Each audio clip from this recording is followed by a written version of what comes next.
You're a startup founder. You think your product is amazing and feel like more people should be buying, but the road is long and slow.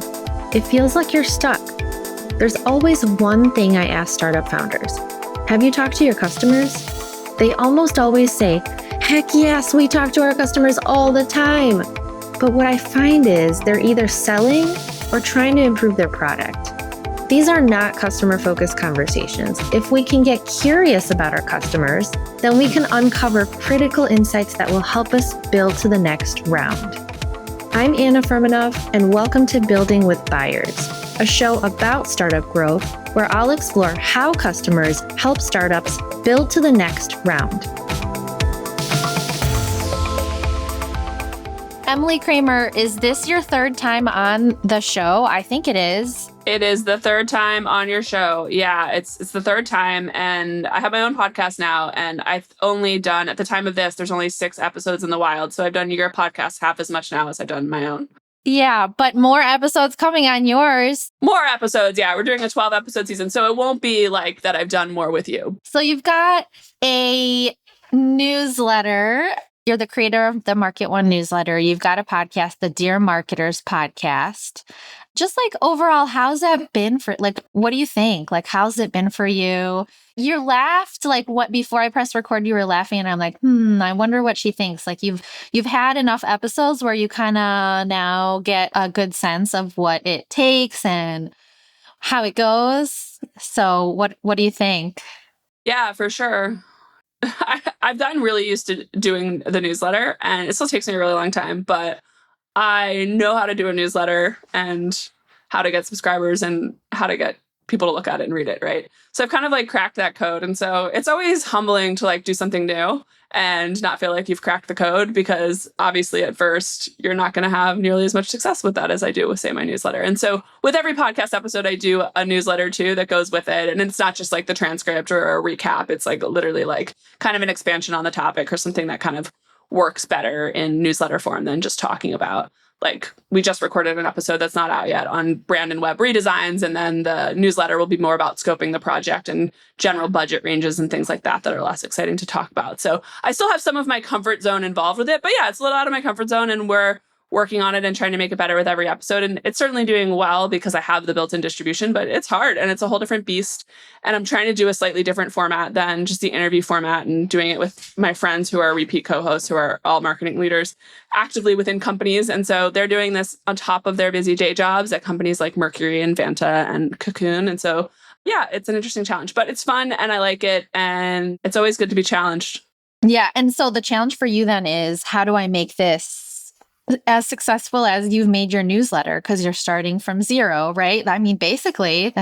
Yeah. How do I make the time spent here as useful in terms of like money I make and reach, to be honest, as the newsletter? Because I can always just like write more newsletter. But I think it's good for me as well. It's good to talk to people that are actually in the roles and in seat. And I am having fun because it is some of my really good friends. And so it's like I cheated a little bit by making my co-host my really good friend. So it's a good way to catch up and check in with them. So yeah, but it's definitely a lot of work. So lots of credit to you and other people who have been doing it for a long time and done lots of episodes. And I have great partners on the production side who I've known for a while in Caspian Studios. So I'm very lucky in that. So I don't feel like I'm starting from zero with a podcast, and I can't imagine starting from zero. I think it would be very difficult. Yeah, I bet some people that listen to your podcast don't read your newsletter, find out about your newsletter, and then, right? But that's the hard part. You don't know. Yeah. I mean, I kind of know, because I know that the newsletters with each podcast episode, the newsletters are read more than the podcast is listened to, which I think is just standard in general, right? But no, I don't really know. And I hope at some point people start discovering me and MKT1 through the podcast. But I think right now it's definitely more the other way. But we'll see. Who knows? Yeah. Yeah, that's awesome. Okay. So marketing advisor to B2B startups, that's another side thing you do, once... multiple things. Yeah. Yeah, I do a number of things. It's all one thing, though. I just help B2B startups build marketing, right? And I do that in lots of ways, from advising to investing to writing to podcasting to talking to people like you to posting on LinkedIn, all the things. But, it's all the same thing. All the things. Yeah. And so if you want to listen to the other episodes, Emily was on the show, episode 141, Mistakes to Avoid When Hiring Your First Head of Marketing. I love that one. It's actually a top 5 most listened to episode out of now 200 plus episodes that I have on the podcast. So, Wow. yeah. That's a lot of podcasts, Anna. Yeah, I know. It is. People love that topic. That's like some of the first things I wrote about were how to organize your marketing team, how to hire your first marketer. Like those topics confuse people, and I think always will, because it's constantly changing kind of what you need and how to find those people. So speaking of this topic, I really wanted to actually ask you, like, have you noticed any change in what companies are hiring more for these days? Startups and companies, right? Like, are they hiring? Because what I'm hearing is, I'll tell you what I'm seeing and what I'm hearing is like product marketing is more of a need simply because these people are supposed to get close to the customer. Competition is increasing. More generalists. Yeah, they're more generalists, right? They're able to tackle positioning, messaging, how to position the product for different use cases, personas, landing pages, right? Do you also notice this, or is this like just me? I think this has always been the case. I think product marketing has always been one of the hardest things to find great product marketers. I think it's always been the thing that VCs tell founders to hire first. I think it's always a thing founders are like, I need a product marketer. And then you ask them, what's a product marketer? And they don't know. Or why do you need a product marketer? And they don't know. This is early on. And then I think as you scale, we get into some of the things you talked about where either you need people that are kind of like glue on the marketing team. You have people like owning channels and growth marketing and demand gen, or you have your content and more creative types, and you need people that are bridging the gap or going back and truly understanding the customers, the market, and the product, which I think is the job of a product marketer. Poorly named because it also needs to understand the audience and the market, almost more so than the product. Yes. That was probably like my 3rd or 4th newsletter. I haven't read it in a while. I'm scared to go back and read some of my early newsletters. I didn't know what I was doing. And they were much shorter, which actually might be better. They were all much shorter. Now they're so long, they've become like term papers. And I'm like, I got to get them back to being a little shorter because it's a lot of words. But why product marketing is misnamed and that it should be called audience marketing, because before you like deeply understand the product, you should deeply understand the audience and their pain points and what they want and what they need and all those things. And I think a great product marketer does that. And obviously understands the product, but you're never going to understand the product better than the product people, I don't think. So you can understand the audience and the market better. Yeah, that's such a great point. I would actually call it customer marketing instead of audience, because audience is like before you have customers, you have an audience, and then I don't know. Right. I mean, all the roles in marketing are like kind of misnamed except for maybe content marketing, but like that's the way it is. But that's part of the problem. Everyone thinks they need a product marketer, and then it means different things at different companies. If you've been at like a very sales-led enterprise company, a lot of it's sales enablement. And if you've been at an earlier stage self-serve PLG company, a lot of it can actually be like working with the product more on like growth experiments and even copywriting in the product in some cases and the life cycle marketing stuff. So there's a huge range of what it actually means. And actually at like very large companies, it can be extremely research based and you're not actually like churning things out all the time, which you need at earlier stage companies. So I think it's always been that product marketing is what people say they need, or at least for the 15, 20 years I've been doing this.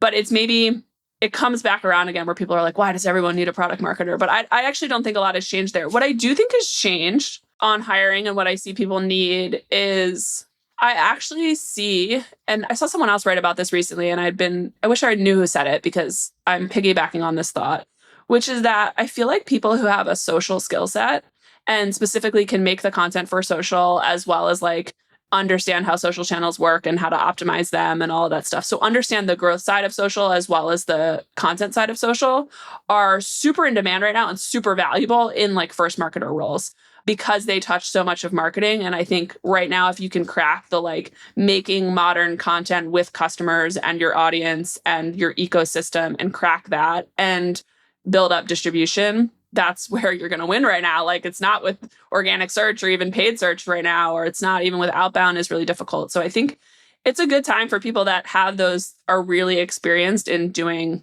social, which I would have never said in the past, like just hire someone who's like a really great social media person as your first marketer. But for some startups, depending on what I think is going to make them grow, like be like, yeah, just hire someone who's great at that. Are there companies that are not using social media? Like I feel like all companies are using. They are, but a lot of people don't have anyone with that core background, and they hire content people who are like really great at writing blog posts, and that day is kind of over, right? Like I'd much rather have someone who can like produce and edit videos with modern tools than do that in like a more IC or mid-level position.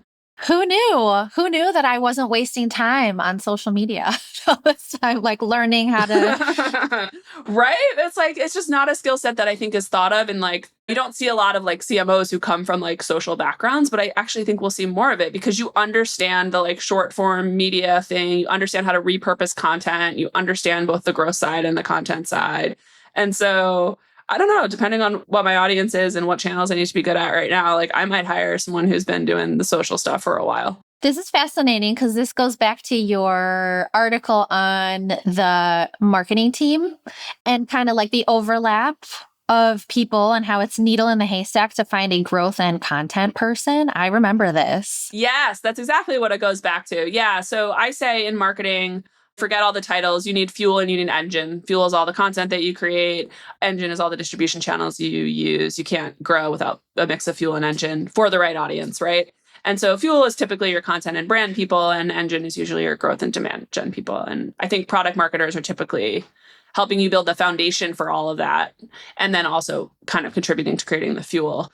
And so that's how all the roles fit in. And so it's very difficult to find someone who's equally good on the creative side as they are on the distribution side or the fuel and the engine side. And so actually, like one of my like superpowers, I hate that phrase, but whatever. One of my superpowers as a marketer has always been that I am good on both the fuel and engine side. And that's like an innate thing. Like my mother is an artist, my dad's an engineer. Like I was literally born that way.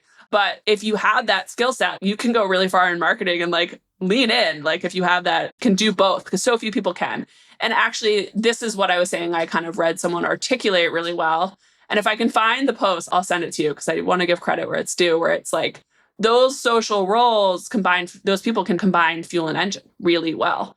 And I just think that's becoming more and more valuable. It's so hard to stand out right now that you need to be thinking about the engine you're using when you're creating the fuel always, but like now even more than ever to stand out. And there's just, it's so much easier to create content now because of AI. And so given that, like you have to be more creative in what you're making, and you have to be more thoughtful about who your audience is and where it's going in the end. And so those things cannot live in a vacuum. I'm kind of jumping to something that we're not ready to talk about yet, but I feel like you don't have to think about this as a full-time person either. And this ties into the topic that we're going to talk about, which is ecosystem marketing, which makes it easier for companies to find that needle in the haystack, right? Because you're not just limiting it to, I'm looking for a full-time person to hire as an employee at this company so that they can help me with growth on social media.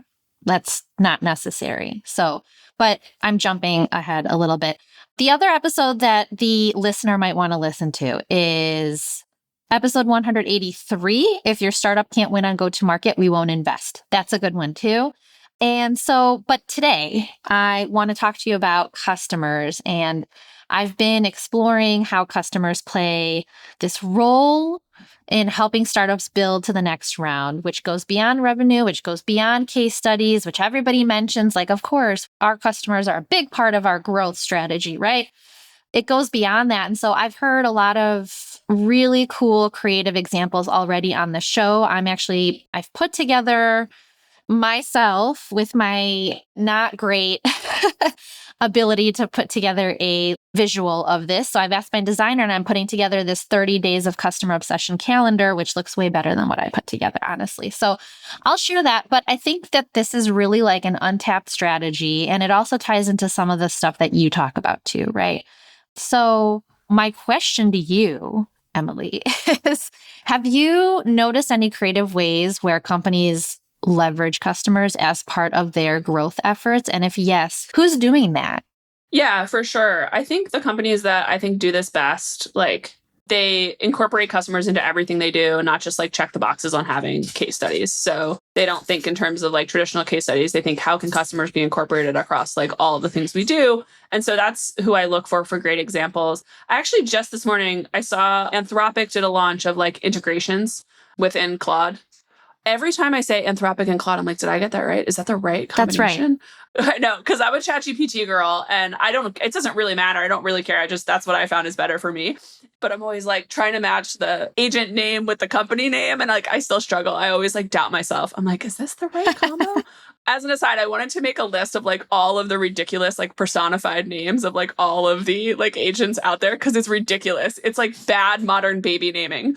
It cracks me up every time I see a new one. Yeah. You're right. Yeah. Oh, yeah. It's like trendy, bad baby naming. But anyway, what I saw Anthropic and Claude do is just with the announcement of integrations, like it's very obvious that you would make some demo videos or some product walkthroughs showing those integrations popped up. But they actually used customer examples. So they had one with Zapier, for instance, and showing how that pops up. And they're using real customer examples. And that's just an example of something I saw today that's super easy to do. Whereas a friend yesterday sent me, they're not a marketer and they were helping run a product launch. She's like, we did this launch. Is this okay? I'm like, everything looks great. But I wanted real life examples of how your AI works. Like, show me in real life how it captures these incidents that it's capturing. Like, show me the incidents. And so I think it's really just combining a lot of the product marketing work that you do in the past to show off your product with customer examples is really like where I'm seeing companies able to plug in customers in kind of an easy, in a semi-easy way that goes beyond the case study. Wait, how are they plugging the customer in beyond the case study? So is it video? Like what's the... Yeah, sorry. Yeah. So they're literally showing product demo videos that are examples of how specific customers are using them. So this is how X customer uses the product. Yes. So it's combining the product demo video or a product walkthrough or a product example or a use case with a customer example. So it's going specific into the use cases, not in like a customer section that's like quartered off over here, but actually in the top level, showing how the product works. You're showing examples. And yeah, it just goes really far to have that combination of customer plus really good examples of how to use your product. Yeah, the other company that I think does a really good job of this is Clay. I think Clay does a number of things well on the ecosystem marketing side. Ecosystem marketing is using third parties to grow and working with partners or customers or influencers or any of these things. And they do a great job of that. Yeah, I want to stop you for a second really quick. So like this goes beyond customer marketing, right? So customer marketing is leveraging your customers, but ecosystem marketing, which is something you talk heavily about and you're really gung-ho about it. Yeah, I'm really bullish on ecosystem marketing right now. So ecosystem marketing to me is just using third parties to grow, using people or companies that already have reach and piggybacking off of their trust in their audience to grow. And so that includes your customers, that includes integration partners, that includes influencers or experts or subject matter experts. It could be consultants, it could be agencies, it could be lawyers, it could be whomever, right? So all of this partner, customer, influencer, community, I kind of put under ecosystem marketing as one big channel bucket using third parties to grow. And I think with inbound on the decline or inbound changing so much because of search and AI, and with outbound feeling more and more saturated now that everyone has accessibility of the data, the tools, the signals, all of that stuff, feeling just really spammy in a lot of ways. We're seeking new channels and ecosystem marketing isn't new, but I think there's more tools available and just more of a need now to make it a reality to work with lots of partners and for that to actually like help you grow. And so I've written a lot about this. And more of an appetite. I think more of an appetite for companies to do this because they're seeing their competitors trying this stuff out. And they're like, wait a second, what do you mean? Like this person is an advisor at this company, so they don't work there full time. Oh, yeah. There's the like micro advisor trend. Yes. Yeah. And then it's like, whoa, they've got like 150 people. But wait, I thought that they just got pre-seed funding. And then, yeah. So that's one side of it, right? Yes. That's one piece of ecosystem marketing is getting a bunch of like micro advisors who are experts in the space or already influencers and like literally giving them small amounts of equity or paying them some amount and having them spread the word about you, which is one way to go. But it doesn't have to be with influencers. Like I mentioned a lot at Carta, we grew a lot through lawyers. Lawyers had a big influence over who you use to manage equity and how you issued out equity. And so we grew a lot through lawyers. I mean, there's examples of I have a portfolio company who's growing a lot through ad agencies. There's tons of like examples like that, right? So find out who already has influence over your customers and go to them. It might be what you think of as an influencer on social, but it might not be at all. Does partners go into this? Like, you know how there's like a head of partnerships on the sales side. So that's part of ecosystem marketing too. Yeah, or like channel sales, you're selling through a channel, really enabling that team and then using those partners throughout marketing efforts and things like that works. It's just really like enabling other people to be marketers for you. Like enable those third parties to be your marketers, essentially, is I think what Clay does a really good job of, both with customers as well as the Clay agencies and consultants that have popped up to help implement Clay. And they use customer examples in every launch and everything that they do. And so they just wrote a blog post called GTM Alpha, which is really like finding your differentiator and how you can win, mainly like using Clay, but in general. And in that, they used tons of examples of what GTM Alpha looks like for lots of different companies. And so it just brings things to life. So the thing with customers is like it can bring to life what you're talking about. And then it also helps you because you can piggyback off of the reach of those customers because they're more likely to share it. So it's doing double duty when you work with someone in your ecosystem or your customer. It's giving you better content. And if done right, it's giving you better reach. Hey, it's Anna, host of Building with Buyers. I started the show because I found that customers play such an important role in business growth, but they're often overlooked. We're so focused on net new. But the thing that makes you unique is not your product. There are so many companies solving the same problem, and they have customers too. The thing that makes you unique is your superfan customers. That's your moat. Most positioning and messaging is guesswork. I'm a customer insights and strategy advisor, and I help my clients by interviewing their customer superfans and translating those insights into clear and compelling positioning and messaging that specific people care about. So you get deeper engagement with customers and prospects, increased inbound to demos, better sales conversations, increased word of mouth, and closed deals. If you're done guessing, stumbling along, and want to be more customer obsessed, reach out. I'd love to help. And now, back to the episode. Yeah, I always thought that this would be a great strategy for basically any company because it's unique to you. Who influences your buying decisions? Who out there, right? It's unique to you. You need to find that. You can't just like do the same thing that the competitors are doing. Yes. And that's such a problem in marketing in general. Like people just think they can copy another company's playbook, or which I talk about a lot, or do what other companies or do what they did at their last company or the company their founder loves. And you have to go back to first principles thinking and figure out what's unique to your company at this moment in time with this audience in this market. And so much of it is based on that. And so the good thing about ecosystem marketing is it's not as plug and play. And so it forces you to figure out who has that influence. We used to say a lot, you reminded me, Anna, like you used to say a lot, like go find what your audience is reading. Go find where they are. Where are they reading? It's actually, who are they listening to? Maybe they're reading the words that that person's writing, but maybe they're listening to them on social media. Maybe they'd show up to see them talk at any event. Maybe they're listening to them because they like legally have to and they're a lawyer, to use that example again. Maybe it's their ad agency who they see as the expert on all things creative. And this is not like a net new strategy, but like you said, it's like the appetite for it and the need to do it is more and more necessary now. People are seeking authenticity because of AI. People are seeking new channels because of AI. Like all of these trends are coming together to make this a really viable way to grow that you kind of need to explore right now. Especially early stage startups, because you have only so much runway. You need to grow fast. You can't do everything yourself. You have a very small team. Of course you want to do this, but not everyone can do this or understands what good looks like. I'm fortunate because I've been partnering with Novatic for over 2 years, and they've been creating this amazing ecosystem marketing growth play that actually works.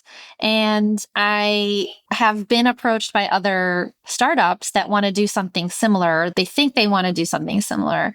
But then when we get into like the contract, it's not the same. And so I don't know how to explain it exactly. But when I started working with Novatic, I was like, wait, this is such a win-win for both of us versus yes. When I talk to others that are interested in doing this, it doesn't really look like a win-win for both. It's like, well, what do I get out of it if I have to go to 3 events for you and write stuff on social? And so it really does need to be a win-win situation. I don't think that yes, startups realize that that's how you get people truly pumped. And yeah. It actually needs to be a win-win because it needs to be a win for them. It needs to be a win for you, and it needs to add more value for customers. So like if it's a win for the company, it's a win for the customers, but it needs to be a win in terms of like adding more value for the prospect than it would without working with these third parties, right? Does that make sense? It's a cheesy line, but it needs to be worth it. Like the juice needs to be worth the squeeze. It's harder to work with lots of different partners and things like that. And so if at the end of the day, you're creating content that's the same quality and reaching prospects in the same way, like it's not worth it, right? Totally. So what represents good ecosystem marketing? Like what are the pieces that need to be in place? I think it's exactly that. Like this is a cheesy, overused thing, but it's like 1 + 1 = 3. Like the combination of you plus the customer plus the partner needs to result in like more value add for the person consuming it and help you get like more reach, help you get more reach from that partner or customer's audience. And so, but I think to your point about the relationship with Novatic is like, the customer or partner, it can't just be like they're plugged in a super generic way and they feel like they have no involvement and it's just like a very basic quote. It needs to feel like your voices are combining. It needs to feel like they're like, I think, again, it comes back to the authenticity. That's it, Emily. I think that's what makes a good ecosystem. And that almost like you feel like you're part of the company, but you're not, but you are, right? And it's like, it's seamless because there's some groundwork that needs to be done. There's like a foundation that needs to be built of you got to put some time into explaining stuff, demoing stuff, sharing stuff, right? It's not just like we have this one-off person that's posting stuff about our product on social media once a month. No, that's really not what good looks and feels like. And in any partnership, whether it's with influencers or again, whether it's with your customers or whether it's with an integration partner or whatever it is, if they're going to be involved, like you need to give them, again, like some latitude in what they're saying and how they're participating. Like if you make it like formulaic and how everybody participates, it's not going to work as well. If you ask for examples to include in your product launch of how people use it, like really get examples. Like don't give them the example in advance. Like it just doesn't work as well that way. So I think the thing to come back to here is like, again, people are really sick of AI generated like derivative content. They want authentic stuff. And so they look to people they already trust or feel like they're putting out authentic, interesting things. And so if you can pair with those people, but not then take away their voice. So the best relationships, I have lots of sponsors across my newsletter and LinkedIn and podcasts and events that I do. And I take a long time actually vetting every single partner. I say no to a lot of people. If it's an agency or something and I don't know them, I'll get a back channel reference. Like it's like I'm going to use them myself, even if it doesn't fit in with my business. Like I do that level of research because I want to remain authentic. But then the number one thing that then like makes me not want to work with them again is when they're really not open to creative ideas or really like pretty limited in like what I can do on sort of the editorial side or like really just want me to use in my newsletter, like the paragraph under their headline on their homepage. I write all the copy for my newsletter for sponsorship so it feels authentic. And if you just want me to say what's on your homepage, like it's not going to work. And so I think that goes with any customer or any partner. Like don't just like give them the blurb under your homepage because it doesn't work.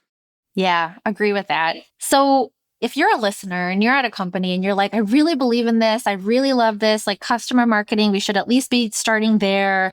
Ecosystem marketing goes beyond customer marketing. Like this makes a lot of sense. I'm really pumped to do this. Where do companies begin? Where do you start? Yeah, I think the first thing is what we talked about. It's like figure out who already has the ears. That's a weird way to frame it. Figure out who is the ears of your audience, but figure out who your audience is listening to. I actually have like a major ear problem right now. So, and I were talking about that before we started. So maybe that's why I said the ears of your audience. Weird. But yeah, figure out who your audience is already listening to, who they trust, where they're getting information beyond just like what they're reading or like, and think creatively about who that might be and who already has access to the audience is another way to think about who has access to your audience. Or there's that piece, or on the customer side, really like who is best suited to tell the story of your company? Like who is using it in the most interesting ways? Who's getting the most value out of it? Not just which customer has like the biggest name or, most recognizable logo. That can be important for different reasons, but to truly do like great content together, it's like who is getting a ton of value out of this? Who can people learn from? And so I think starting there really matters.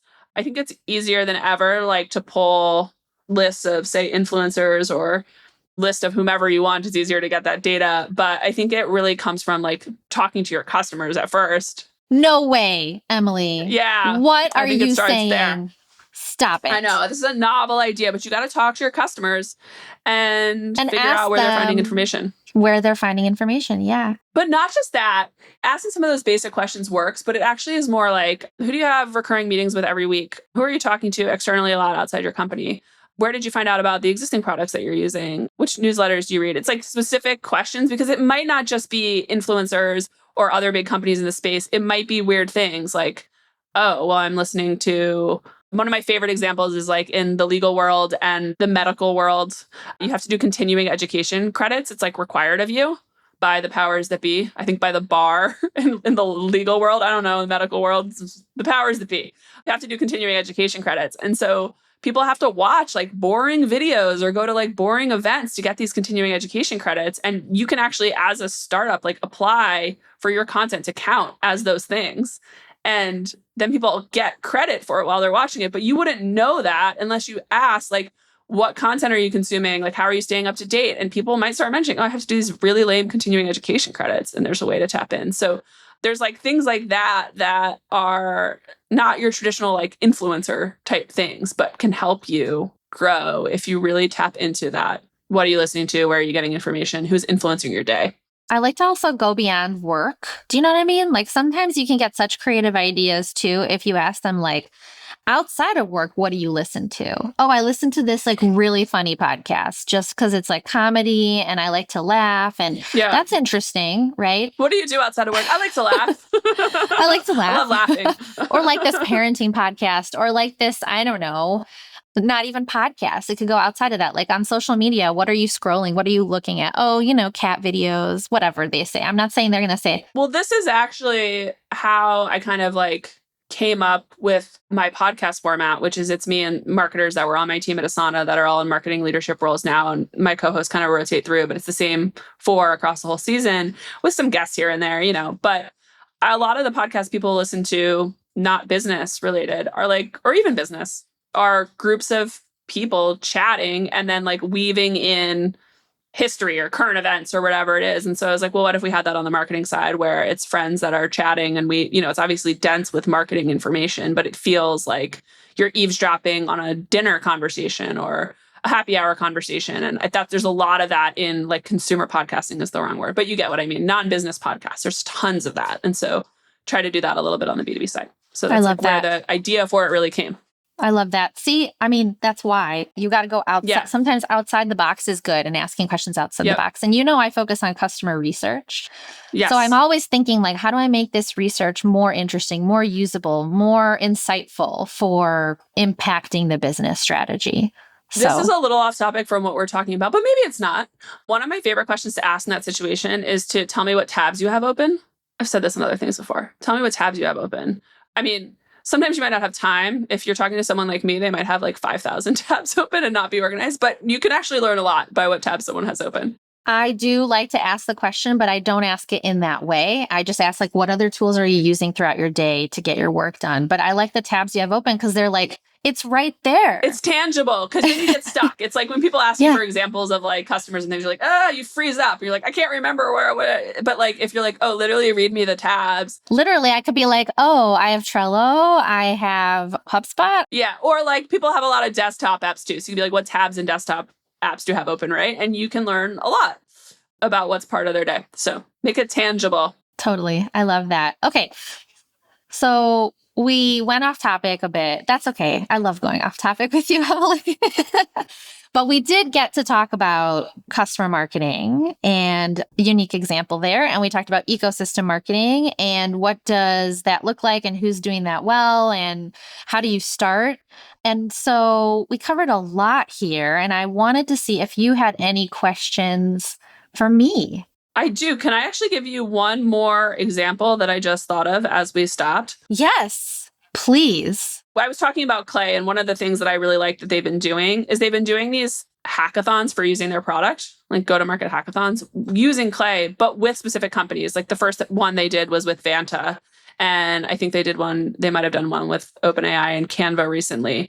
And not only are they going and doing these hackathons with the teams at those companies, they're then talking about what was produced in those things. So they're like doing this really cool thing with customers and then talking about it to make everyone else want to get to do like a hackathon with the clay team, but also to think about, oh, well, maybe I could do like a clay hackathon or whatever tool you use a lot without Clay's team coming and helping me.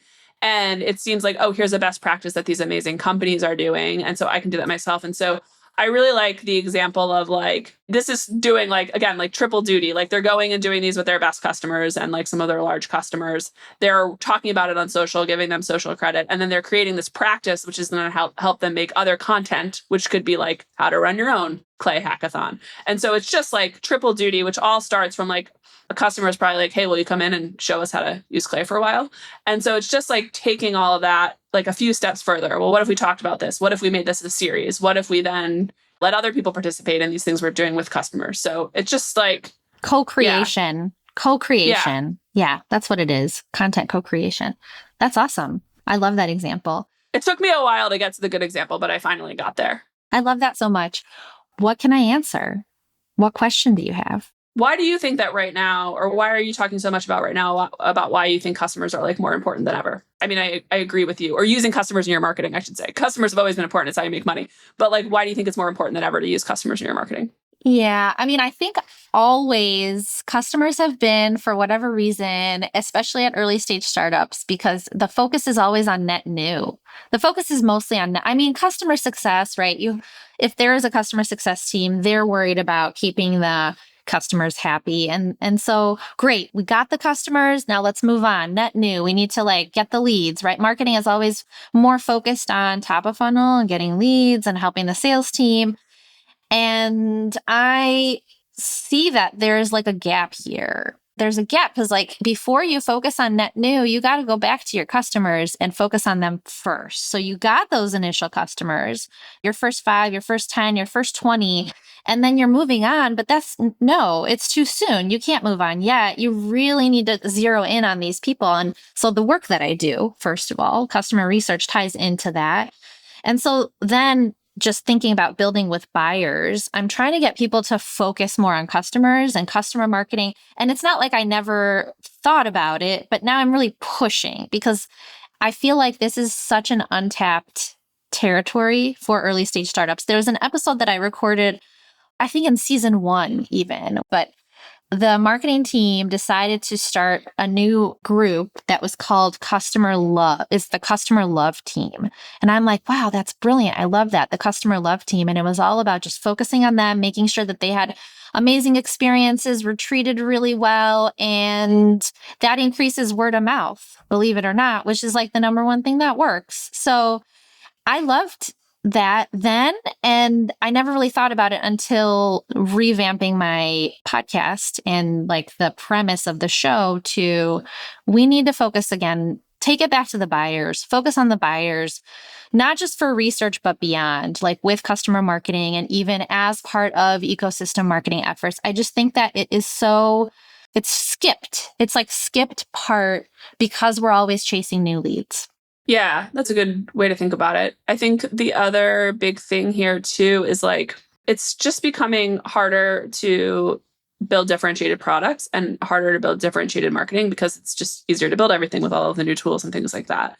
And so given that, like your customers in a way are like your moat, not just in terms of like you have them and they're making your money, but like it's also unique. Like if someone's a customer of you and not of your competitor, like that makes it a moat in a way. Like you have this unique set of customers. They are a unique asset for you.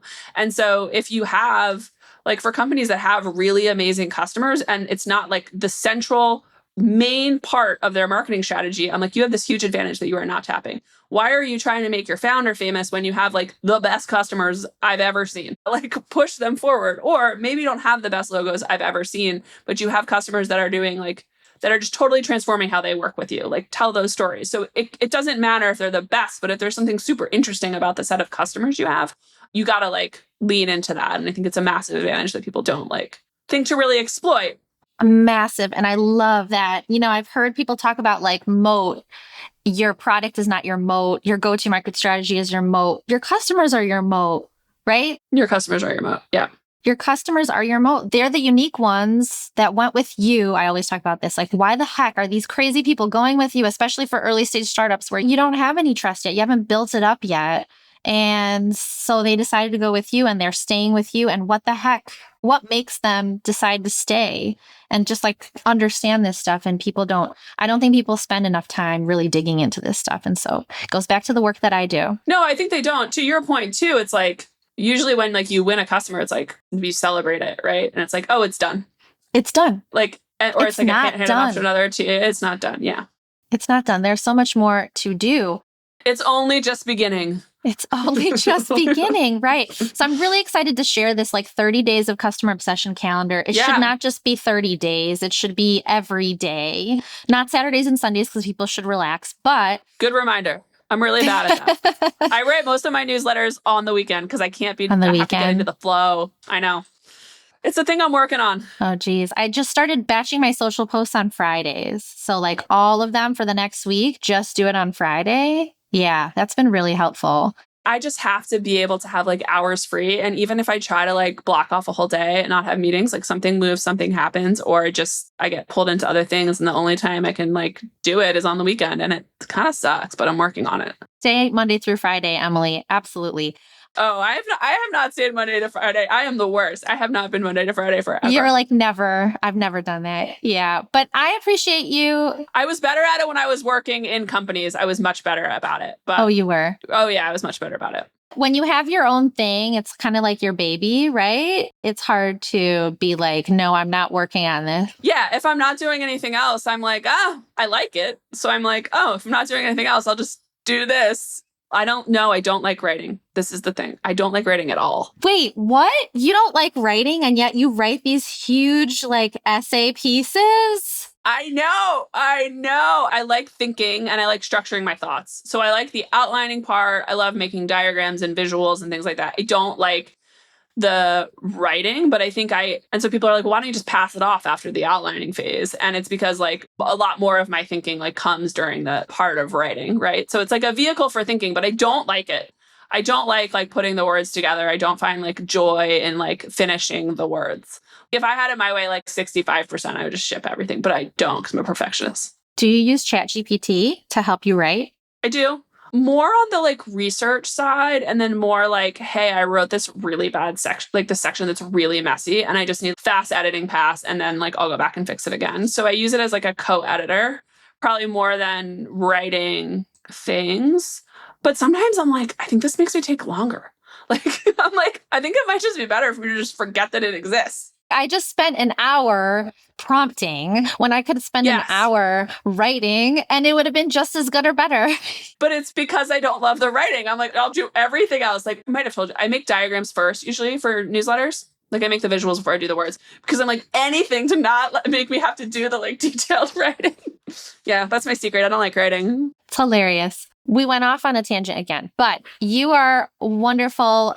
Round 3 with you again, super amazing. I really super like how the question that you asked me, it was thoughtful. And I really like how you're like, well, it's changed it and made it more interesting and more useful for me because I never really thought about it in that way. So thank you, Emily, for joining me on the show. And if anybody wants to find Emily, she is on LinkedIn, Emily Kramer.